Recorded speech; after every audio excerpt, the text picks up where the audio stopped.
ব্যাপক কূটনৈতিক টানাপোড়েনের পর অবশেষে গত 10 মার্চ মালদ্বীপ থেকে সেনা প্রত্যাহার শুরু করে ভারত। সবশেষ শুক্রবার তৃতীয় ও শেষ দফায় সেনাদের 27 জনের একটি দল মালদ্বীপের মাটি ছেড়ে আসে।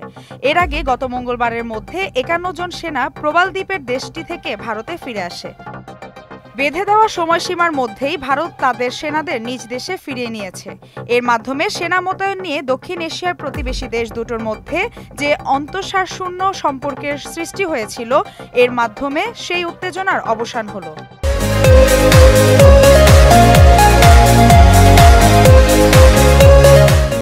ভূ-রাজনৈতিকভাবে কৌশলগত অবস্থানে থাকা দ্বীপমালার দেশটির প্রেসিডেন্ট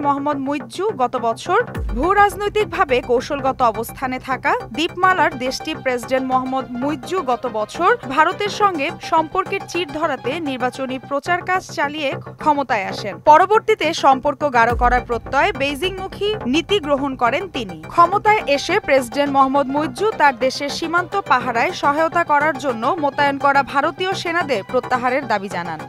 প্রেসিডেন্ট মুইজ্জুর সময়সীমার মধ্যে ভারত সেনা প্রত্যাহার করে নেয়ার কোনো ধরনের আয়োজন করা হবে কিনা এর জবাবে মালদ্বীপের পররাষ্ট্র মন্ত্রণালয় কোনো আয়োজনের কথা নাকচ করে দিয়েছে।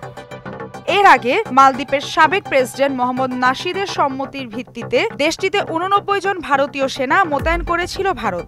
সেনা মোতায়েনের মূল উদ্দেশ্য ছিল ভারত মহাসাগরে চীনের তৎপরতার ওপর নজরদারি করা। পাশাপাশি টিকাদান কর্মসূচি মালদ্বীপের জনবসতিপূর্ণ দ্বীপগুলোতে খাদ্যদ্রব্য ও নিত্য প্রয়োজনীয় পণ্য পৌঁছে দেওয়ার কাজও করতেন ভারতীয় সেনারা। মালিহা চৌধুরী, মোহনা ডিজিটাল।